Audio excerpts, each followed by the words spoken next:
yang dibuat oleh Barisan Nasional sekarang, boleh sikit tadi. Saya kena speaker minta saya cepat, jadi saya tak akan bagi laluan lepas. Sila gulung. Yang dibuat di Malaysia ialah dengan melaksanakan GST, yang kena cukai adalah orang kebanyakan dan orang yang berpendapatan rendah. Ambil contoh pembayar cukai. Di Malaysia, daripada lebih kurang 13 juta tenaga kerja, tenaga buruh, yang membayar cukai hanya 1.3 juta. Saya nak perbetulkan wakil rakyat kerajaan. Mereka tak bayar cukai bukan sebab dia lari cukai. Mereka tak bayar cukai kerana gaji mereka rendah, tak perlu bayar cukai, tak sampai ke peringkat kena bayar cukai. Mengikut undang-undang kita, kalau potongan cukai berkala di syarikat, kalau gaji itu kurang daripada RM2,500 sebulan, tak perlu bayar cukai. Jadi apabila 90% daripada tenaga kerja kita tak perlu bayar cukai, maknanya 90% daripada tenaga kerja di Malaysia gajinya kurang daripada RM3,000 sebulan. Sekarang ini, orang inilah yang kena bayar GST.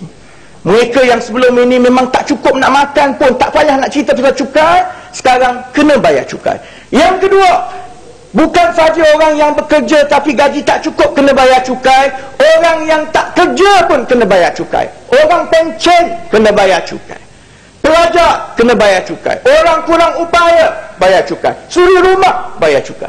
Akhirnya, sebab itu saya kata melaksanakan GST, maknanya orang-orang yang kurang berkemampuan inilah yang akhirnya terpaksa menanggung beban kewangan negara hasil daripada ketidakcekapan dan penyelewengan pengurusan ekonomi UMNO Barisan Nasional.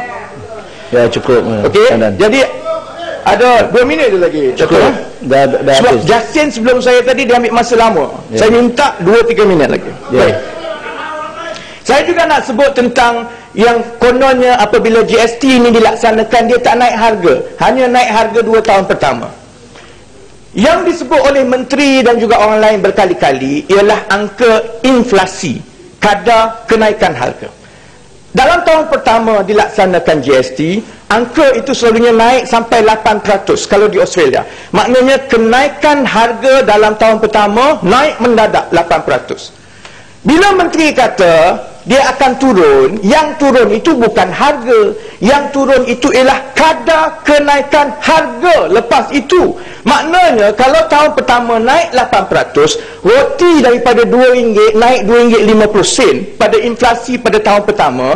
Tahun kedua, bila menteri kata dia akan turun, bukannya harga turun RM2.50 jadi RM2.20. Yang jadinya ialah RM2.50, tahun seterusnya naik RM2.70. Kenaikan itu akan tetap naik, tetapi dia tidaklah setinggi dalam tahun pertama dan kedua. Sebab itu saya kata, tanyalah siapa-siapa, kalau ada orang kata GST ini tidak menaikkan harga, sama ada kita menipu diri sendiri ataupun kita memang tak faham. GST akan menaikkan harga, cuma yang berbeza dalam tahun-tahun pertama dengan seterusnya ialah berapa tinggi kenaikan harga itu.